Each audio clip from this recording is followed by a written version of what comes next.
One of the all-time classic video games is the Nintendo 64 launch title, Super Mario 64.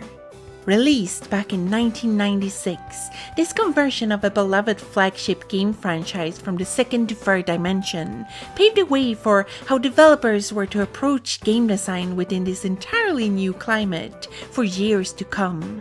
At the time, no one really knew how to handle interactive experiences in a third-dimensional space, so what started as a chaotic era of wild experimentation quickly took form when a strong example had been set. The influence Super Mario 64 had is still felt to this day, and in all aspects from impact and relevance to popularity and critical reception, the medium owes a lot to this absolute landmark achievement. Its cultural significance is perhaps best demonstrated by how redundant it is for us to even try to introduce this game to you, the viewer, with any kind of pretense that you don't know what Super Mario 64 is. Because you do know. So let's just get on with it. While being a huge deal back in 1996, and from there on the #1 best-selling game for the system, one that basically anyone who had a Nintendo 64 also owned, the game's life sorta fizzled out to a safe and secure spot in video game history afterwards. Sequels like Super Mario Sunshine or Galaxy continued its legacy in other, very different directions. There was an ambitious launch title port for the Nintendo DS that did its best to show how much the small unit was capable of at the time, and both the Wii and Wii U offered the emulated game as a staple of their virtual console services. In other words, this was a game that had its burst of fame before retiring in a state of passive relevance. No matter how its legacy carried on, there was never any real commotion created around it again. It was a classic everyone knew about, and that was that. Until mid-2020, when something very strange happened.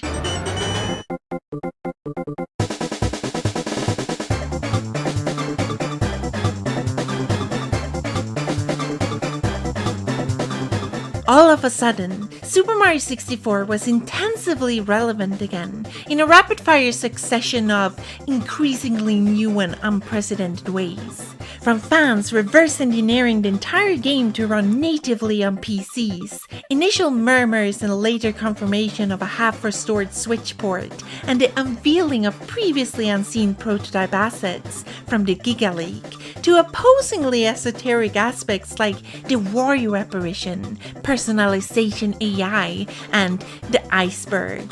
One after the other, these bullet points made Super Mario 64's contemporary relevance skyrocket, but the wildly conflicting nature of focus for the discourse resulted in a sort of bizarre snapshot of every possible aspect of the game's legacy. Because in between the substantial points of interest, the most abstract factors were allowed to bloom and cultivate a brand new narrative around this classic, one that's defined by its cultural relevance, but equally defies the boundaries and limitation of what it is. In a sense, perhaps this whiplash relevance has presented us with an entirely new way to contextualize our old favorites, and how nostalgia, in its most potent form, may reshape our entire collective view on beloved media.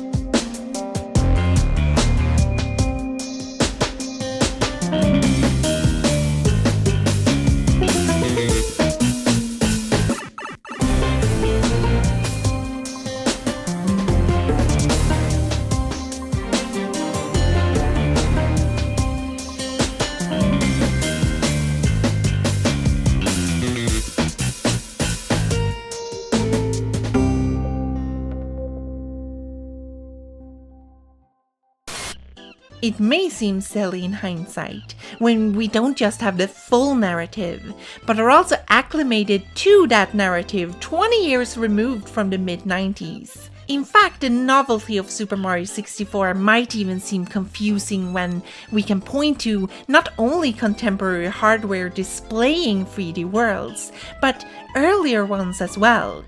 In 1996, this was obviously not the first 3D game, neither was it the first 3D platformer. But for the bona fide 90s kid, it might as well have been. Super Mario 64 was a leap and a half from the aging Super Nintendos and Mega Drives residing in our living rooms, and our frame of reference was limited enough for that to be true to us. Before Super Mario 64, our understanding of video games was restricted to 2D graphics, to the degree that the prospect of the available technology even being limited was out of our comprehension. They simply were what they were. And even though your friend had Donkey Kong Country, which looked like reality, what the fuck, holy shit, look at that monkey! That game still pertained to the exact same rules as everything else you had seen before. It looked neat, but it didn't turn our world upside down. But then, a long line at the store. Kids with drawn breath and anticipation, mouths gaping in awe. You follow the commotion, and there it is, a tiny man running with a wild conviction of total liberation. He's unhindered, free, off to the fields of heaven. That was not just a television, it was a box containing reality. No, something more. Impossibility. Super Mario 64 was just really cool, you know? It did mark a sharp turn for Nintendo games, where they started to embrace the ways this new third dimension could further their old game design concepts. In fact, it absolutely follows that apart from Super Mario 64 in particular, pretty much all other early Nintendo 64 games from the company were firmly enhanced versions of previous titles that had already played around with pseudo 3D effects. Pilot Wings, Mario Kart, Star Fox, and F-Zero were the most safe bets for 3D translations in how uncompromising that transition was.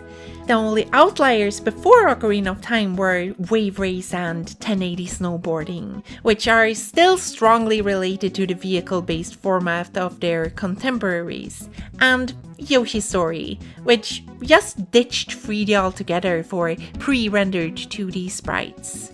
It's clear that the start of Nintendo's move to the third dimension was a safe and steady route with few risks. The only real big gambles were the conversions of Mario and Zelda, which they seem to have put extensive resources into making just right, and in hindsight, it absolutely shows. That is not to say that it's somehow easy to make a great Mario Kart game, but putting these games side by side with what came before them, it's clear that some games had more 3D-proofed concepts than others.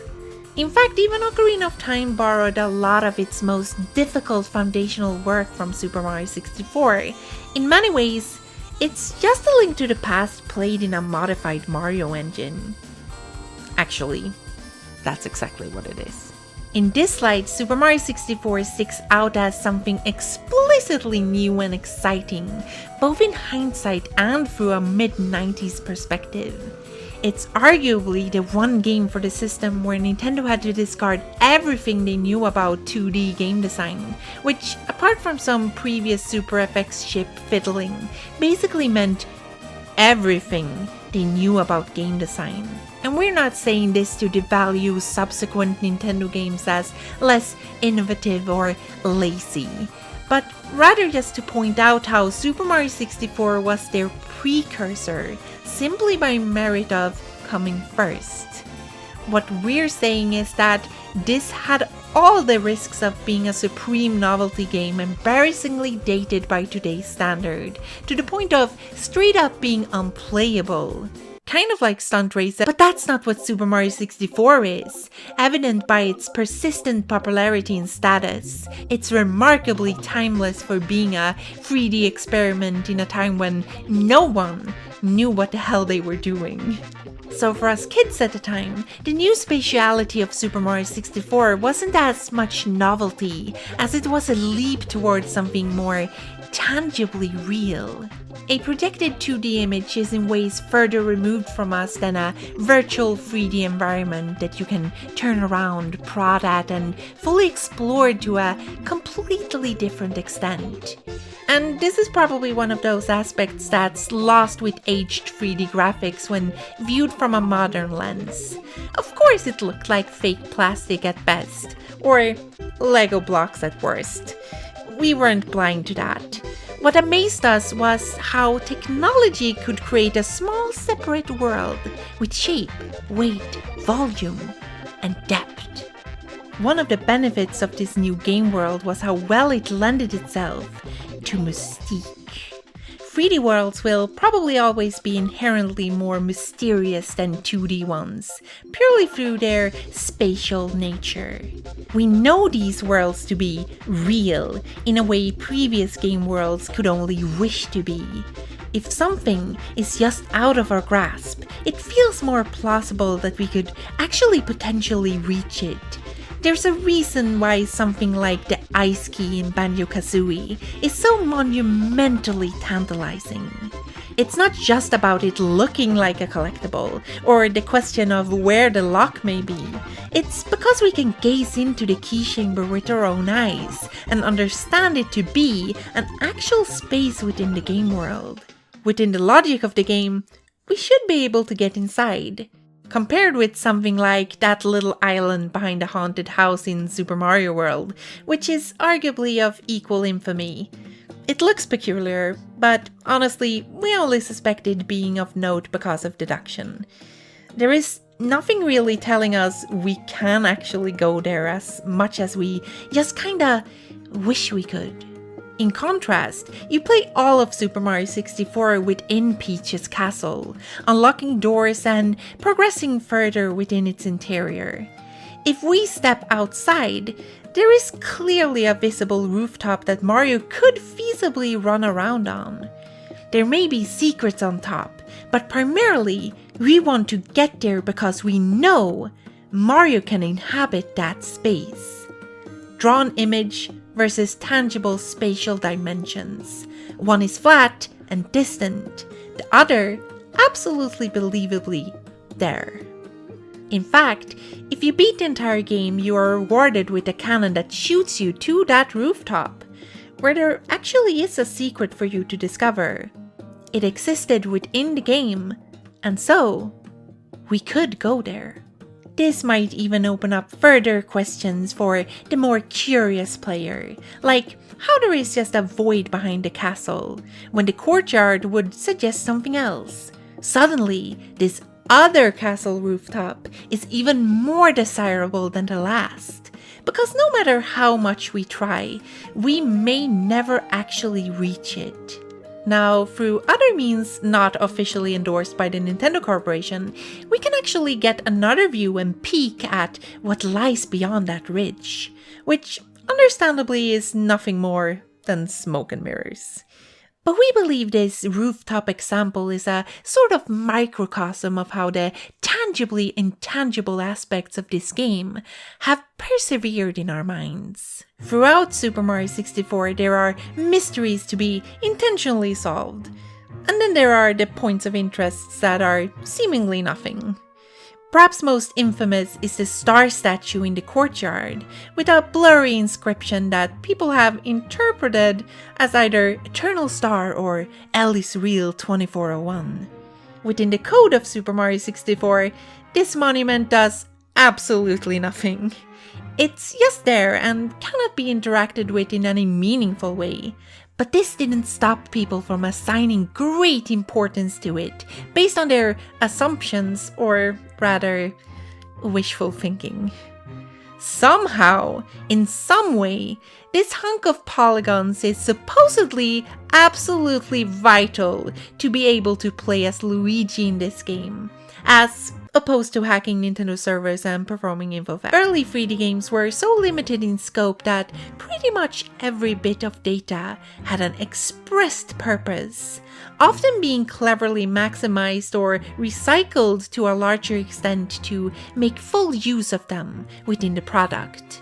This means that any aspect that is distinct enough to draw your attention, but has no immediate apparent purpose, will look out of place and important, which is usually how secrets are signaled. So when you stumble upon something that looks like it should hide secrets of value, and it just doesn't, your conspiracy brain just goes off the hook. Apply this to literal children who have no clue how games are made, and you've got the perfect conditions for a jar of canned mold that would burst from internal pressure 2 decades later. Kids are gullible enough to believe anything, and they usually have little regard for context. So when you page through an old game magazine and find prototype screenshots of a game you own, your 7-year-old mind will think this is proof of extra hidden content. We shudder to imagine how many kids looked at the literal back of the box for Super Mario 64 and were like, "Holy shit, how do I find the Blue Room Bowser fight? That's gotta be a real true final boss!"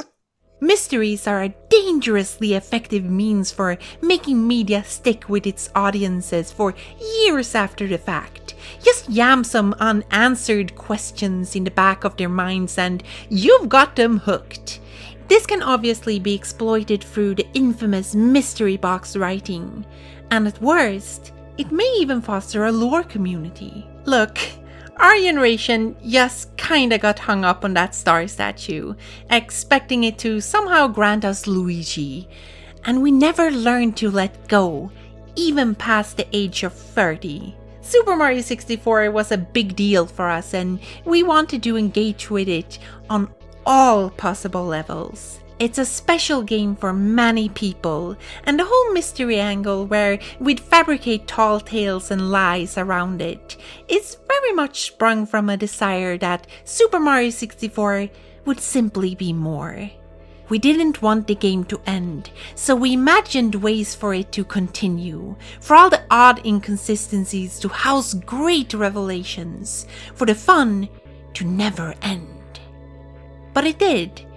We got over it, moved on with our lives, grew up, and became adults. To understand Super Mario 64's relevance in 2020, there are many ins and approaches you could take. Spring began with rumors of a Switch re-release, which functions as a fitting backdrop of fan expectations that would ultimately be heavily truncated by the final product. Conversely, the reverse-engineered PC port was the ideal version of the game that Nintendo never would and probably never even could make for us. Together, they form a comprehensible extreme of what fans dream of and what companies, in the end, usually deliver. Likewise, everything we found out about the game in the so-called Giga Leak was an exhilaratingly candid peek behind the curtains that worked as an absolute goldmine for enthusiasts wanting to learn more about the game's development. But no point is as poetically balanced between the factual and esoteric sides of our relationship with the game as the infamous Iceberg. Some of you might remember the iceberg chart as a lukewarm meme a couple years back, particularly in music circles, that kinda made fun of the idea of people having weird and obscure tastes by progressively going off the rails with the most exaggeratedly arcane stuff imaginable. It's a simple setup of flexing your knowledge on a subject by valuing its components on a scale of how well known it is, often indirectly implying that commonly popular things are shallow in comparison to what's really out there. It's not meant to be taken very seriously, and is more of a playful jab at those who assign personal integrity to the things they consume. Around mid-2020, a picture using this iceberg format but with Super Mario 64 knowledge went viral, partly through a YouTube video by Mish Cause, who kind of accidentally created a career for dozens of people to do trivia content presented in a half-obnoxious format. The idea of the Super Mario 64 iceberg is deceptively simple, but strangely alluring, partly by having even the things at the top be conceivably obscure for a lot of people, while presenting both truth, lies, and speculation throughout, with no context. By openly embracing the source as something mysterious with forbidden arcane knowledge hidden within, the iceberg touched upon some of that old sense of wonder that had permeated in our minds throughout the years. It takes all of the unturned stones and assigns a greater value to them than what we could have possibly imagined at the time, indulging in the idea that as children, we only witnessed the traces of something larger than life. Forbidden information pointing to a deep conspiracy. In many ways, this picture employs the same ideas as the media that spurred it. By only using short but catchy tags, it reads more as a puzzle of cool bullet points for you to research on your own than an actual infograph. It's less did you know gaming and more do you fucking know anything. But there's definitely a vibe here. Terms like brain diagram or the internal plexus of the castle crosses over into medical science with names that invoke a sense of severe seriosity. Your curiosity about this game is practically thrown into an amplifier that exposes you to phrases that may as well be completely meaningless, but nevertheless feel intriguing in context and invites you to investigate further. It's really no mystery that this meme caught on fire with a billion iterations on it. However, except for the Moomin Iceberg, which is actually the best one, nothing else ever approached the same level as the Super Mario 64 version, which really shows you need that perfect blend of some old thing that got stuck in your mind together with a curator that can pick the right points while also flexing their knowledge. The most common trap, well, the actual most common trap is the abysmal color selection. Like, holy shit kids, we get graphic design is your passion and all, but didn't you notice that red text never goes on a blue background solely through that stinging sensation in your eyes? The second most common trap is for imitators to fill their charts with nothing but exploitation bugs or half-baked lore theories, where the surface level facts are things like Masahiro Sakurai, or the existence of DLC. Things that even your dad knows about. The Super Mario 64 iceberg is alluring precisely because it presents a grander scope than your dad, with many of its most interesting points revolving around group behaviors, like how the level Wet Dry World always seems to hit players in a bad way when they reach it, sometimes prompting the game session to just end right there. Equally, the point about shared nightmares is fascinating when broadened a bit to encompass the phenomenon of people dreaming about the game in general. Kiki can even attest that the new 3D realm depicted in the game was so formative that she still regularly dreams about finding new secrets within it 25 years later. Really, when was the last time you dreamed about Super Mario 64? Like last week. Fucking hell. Another angle presented in the iceberg revolves around the occult, perfectly contrasted between the point about the number 120 having spiritual significance and the game mimicking a Freemason initiation.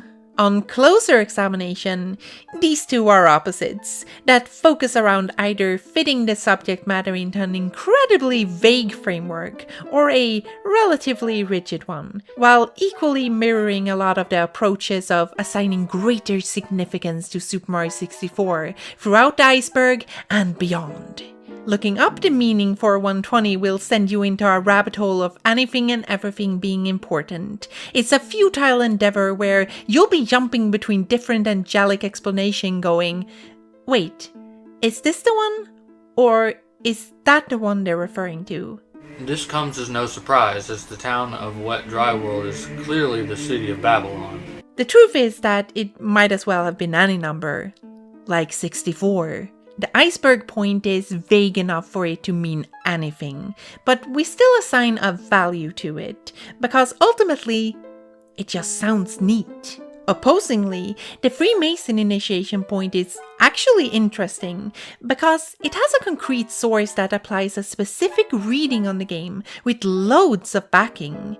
It's honestly a bit funny how rundowns of the iceberg either gloss over this one or go out of their way to say it's bullshit. To basically describe a bunch of shit that is, you can kind of link it to Freemasonry. I guess you could make connections, but it is reaching quite a bit. Come on, dude. I love a Freemason theory as much as the next guy, but what the hell is this? I find many of his points to be more or less grasping at straws. There's more to this, but really, it can all be summed up to attributing common aspects of storytelling in video games to fit similarities in anything. But that's throwing stones in a glass house, don't you think? It's all bullshit. This one is as much a reading as any other, and that in itself is perhaps why it's so interesting. Because apart from boring lore rundowns on whether the painting worlds are diegetically real, or speculative bullshit on what would happen if Mario couldn't enter the first level, this makes an actual outlandish full reading on the game. And gosh darn it, in our contemporary game discourse landscape, isn't that kinda fresh? But of course, no point on the iceberg is as intriguing as the final, solitary sentence at the very bottom. Every copy of Mario 64 is personalized. The personalization of Super Mario 64 is a concept that rests somewhere between a conspiracy theory and a philosophical thought experiment. More or less, it's a vehicle for questioning the boundaries of the game and its mysteries, by presenting an explanation for every rumor, tall tale, misremembering, and lie you've ever heard about the game, as an actual plausible reality. And it goes something like this. Nintendo used experimental technology for the development of Super Mario 64, implementing an AI within the code that analyzes inputs from the player and subtly adjusts the game to cater to their demands. Slowly, the game is molded for the individual player, and after prolonged exposure, the AI would start to manifest things that are not to be found anywhere in the base product. With a suggested endpoint being when the AI is strong enough to, in some way, harm the player. Of course. That latter part is more of a creepypasta punchline, where the desire to play as the much better character Wario results in the Wario apparition, who makes kids wet their beds or whatever. The absolute implausibility of the entire scenario might throw you off at first. The idea requires a setup where Nintendo for some reason creates AI technology that they never patent or tell anyone about, and that its existence has since been kept secret and censored over the years. Conveniently, this has of course been removed from all later releases of the game, with Nintendo also having distributed a modified ROM of it on the internet since, like, day one. This feels like a shortcut for disregarding all of the more available copies of the game, where there might even reside a slight expectation that most people reading about this would have sold off their old Nintendo 64s years ago, so they can't actually try it themselves. And don't consider that this is the most common Nintendo 64 game, and that it's extremely easy to just get a used copy anyway, and try it yourself. We're not exactly talking about obscure media here, and even then, that's all written off by the end-all be-all excuse on how the AI's work is only noticed when you've played long enough. How long is anyone's guess, making it impossible to actually record and document this phenomenon. Because if you've never seen it, you just haven't played it long enough. And you've quite frankly never played it long enough. Now, most rational people will hopefully look at this and understand it all as a coordinated load of bollocks.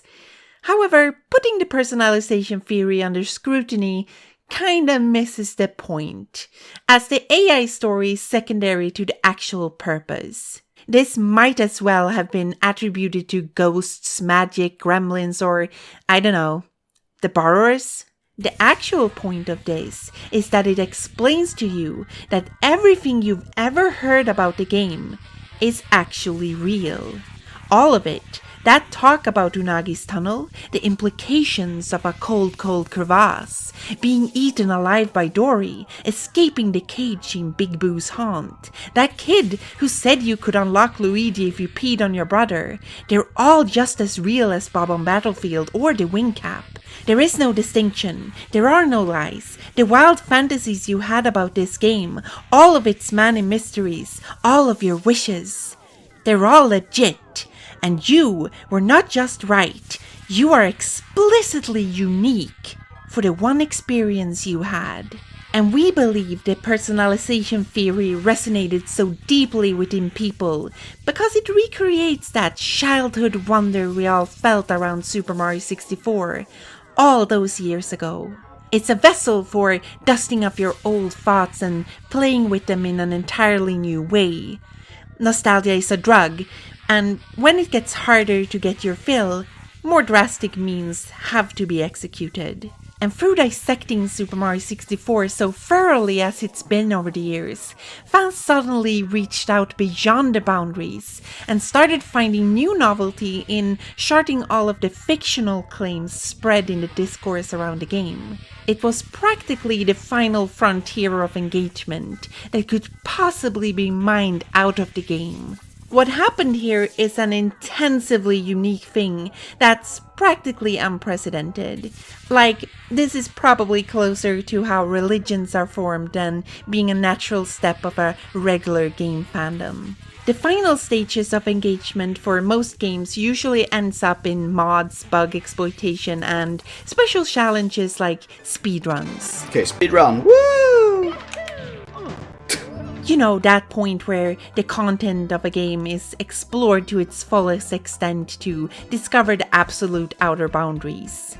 The whole iceberg personalization business for Super Mario 64 is just beyond that completely. It's no longer concerned about what the base product even is. Rather, it's hit a point where fans transcend their relationship to the source by simply deciding that Super Mario 64 is more than the sum of its parts. And at this point, you're no longer concerned about where the game begins and ends. It's all about making the game larger and more significant than it ever could have been.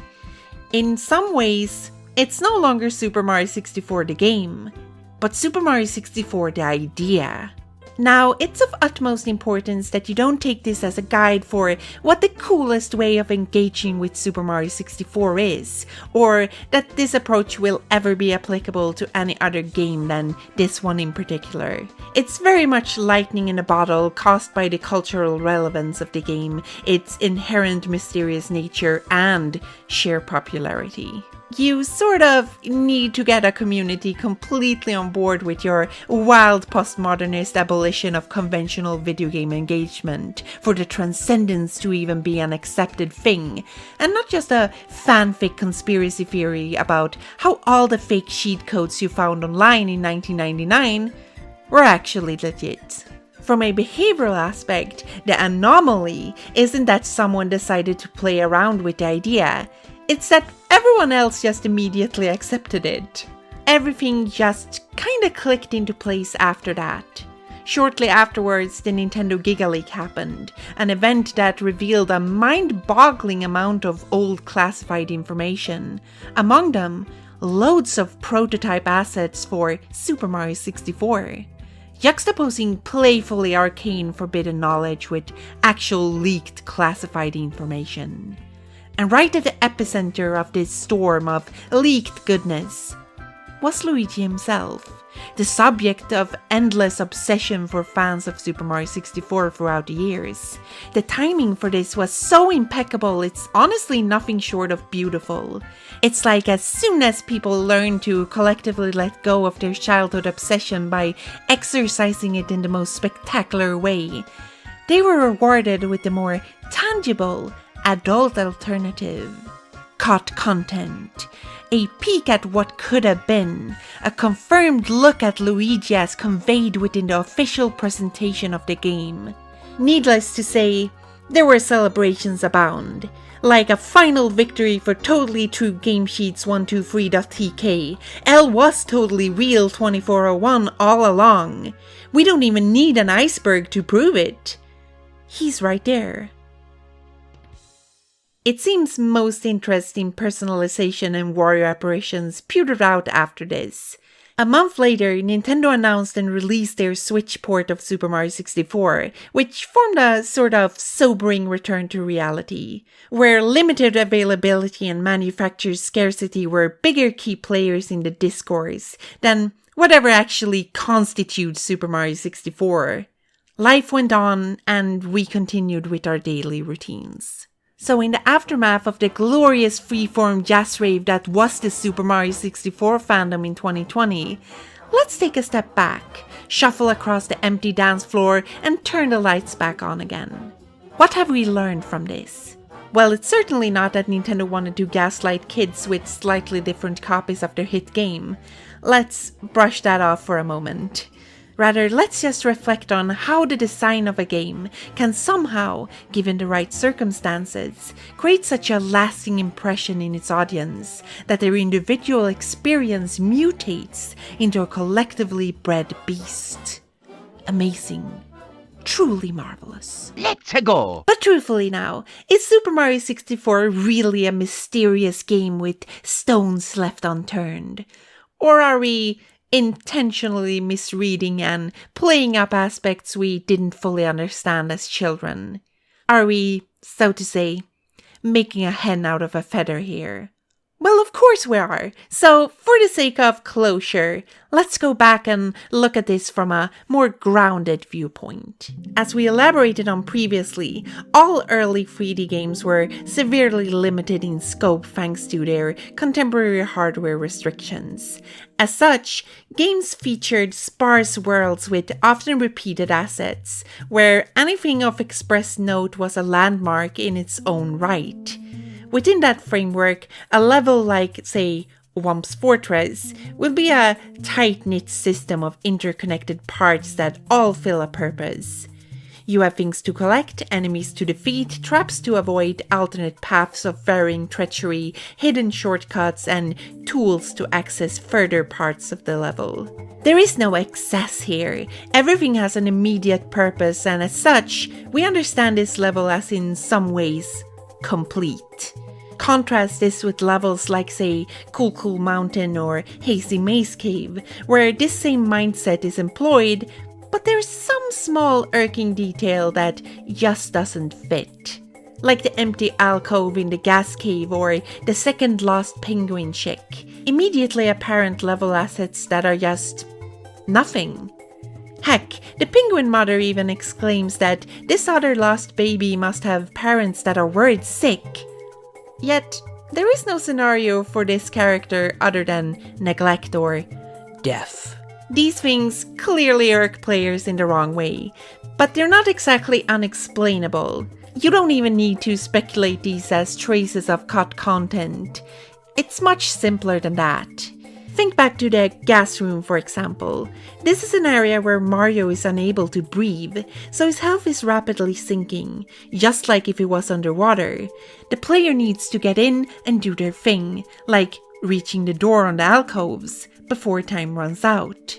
It's simply a matter of slight increased difficulty if one of those balconies would be empty to trick the audience. Functionally, these are mere decoys placed to throw the player off, and if you've been bothered by them for 25 years, that might feel like a massive cop-out. But from a developer perspective, it all makes more sense. You simply need to ask yourself why someone would put these things here, and if the answer is not a reward, you probably don't need to extend your view. The answer is usually a lot simpler.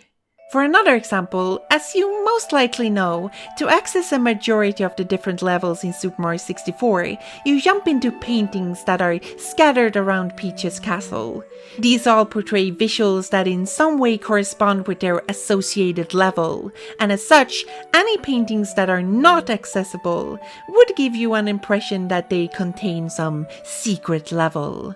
Like the unreachable Bowsette painting in the trapdoor hallway, or that night painting.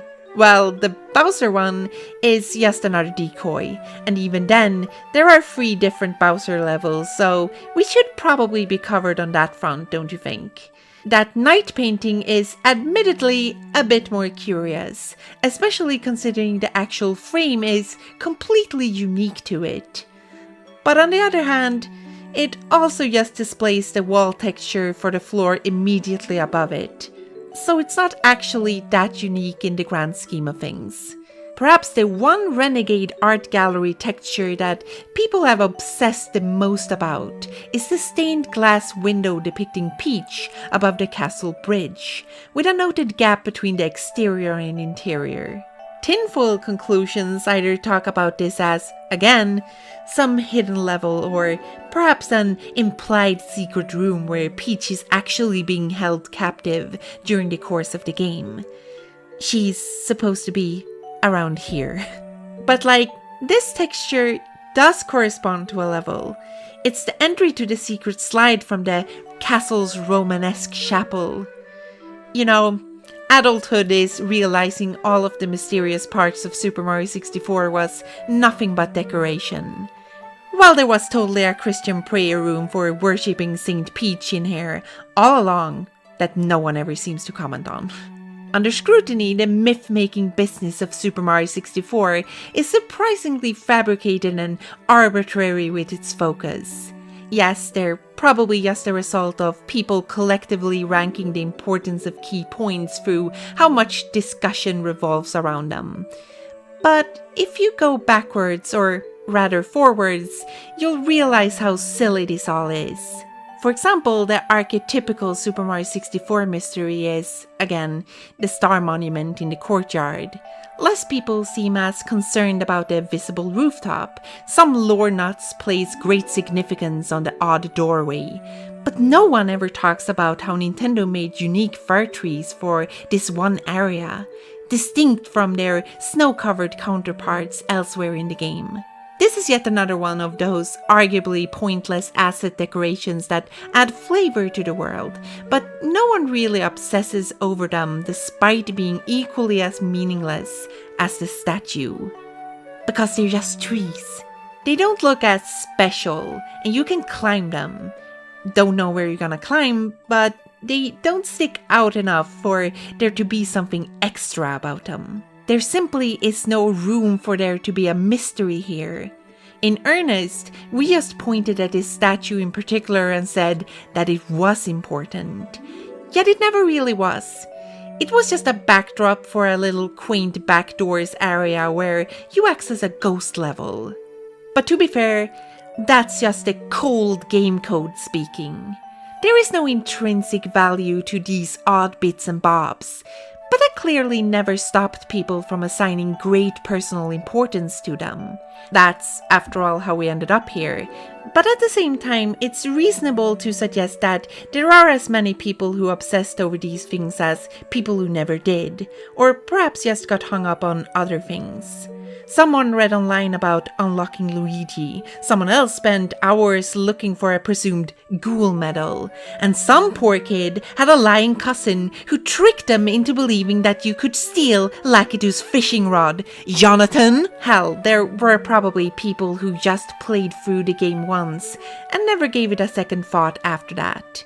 These are all our own individual stories and perspectives that we may hold dear. Not to speak of everything surrounding the game that you associate with it, like a song on the radio back in 1997, a distinct smell, someplace you were, someone you were, something you ate, Mama's delicious meatballs. For the nostalgic mind, Super Mario 64 isn't just a game, it's a storm of warm emotions whirling around that little cartridge as its epicenter. There are thousands of unique orders to collect those 120 stars. There are probably even more people who have played the game. Oh wait, absolutely not. Strike that. The point is that everyone had their own experiences, their own individual lenses of viewing and relating to it. We may all have played this game, but no one ever played it quite like you did. No one ever saw it quite like you did. No one ever felt it quite like you did. We are individuals and carry that with us anywhere, no matter what we do, to experience the world just as we do and play games just like we do. And right there, through that beautiful individuality, we are all gifted our very own personalized Super Mario 64. And not through a malicious AI, but by our own worldview. A personal memory that is yours to keep and cherish forever. Thank you for watching all the way to the end.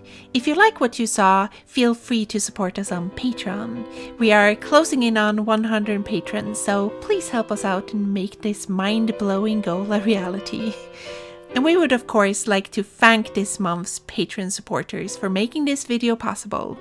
They are Elias, Saifi, Salty Boy, C33, Whiskey Dono, Victoria Arshel Solis, Bexelbon, Tough Emily, Trucy, Tommy Håkansson, Trash Baby, Tobias Mattsson, Tegan Bread, TB Skyen, Silva Rigata, Styx, Starfighter, Sky Marina, Silly Rookie, Siddharth Madhasudan, Sweet Pink, Scott from Nerdsync, Robin Ottens, Ro, Riley Rose, Rivokas Magma, Patrick H, Pam D, Oscar Funes Galindo, Nishsvet, Never Haunting You, Neon Blitzer, Nate Kiernan, Mosling, Morgan, Miko, Mikael Ottens, Meowmix64, Melang Rubin, Meg Han, Max Miller, Matthias Graman, Margot Krebiel, Marby, Magnus, Marika, Losty, Luke, Lady Goggles, Karen Schulz, Just My Narratives, Juan Banuelos, Jose Villarreal, Joel Nilsson, Jelligod, Isak Abrahamsson, Huang Wu, Gustav Granlund, Gothic Garfield, Goopy, Gage McColgan, Frankie Teardrop, Florian David, Floofquist, Flim Flamberge, FY, M. Rasa, Emilulin, Ember, Eli Bergmas, Dylan Robinson, David J. Bradley, Cult of Diana, Chloe, Charles Goldhaber, Casey Explosion, Botch Frivari, Biopanda, Billy Moran, Bibi the Bitch, Baba Kenzie, Ben Clark. Ben personally approves this message. Basklin, Aaron Rain, Afayette, Andrew Jones, Anonymous, Andreas Agulander, Anders Eklöv, Andreas, and finally, and Chimeras, Amelia Browning, and Abigail Nail. As we said before, we are closing in on 100 patrons, which of course means these outros are getting longer and longer. It's a great problem to have, but we're thinking about changing a few things about the patron tiers, just to make sure that this doesn't become an ordeal every time we make a new video. What exactly these changes will be is uncertain at the moment, but stay tuned for more information on the Patreon page. Thank you for your support.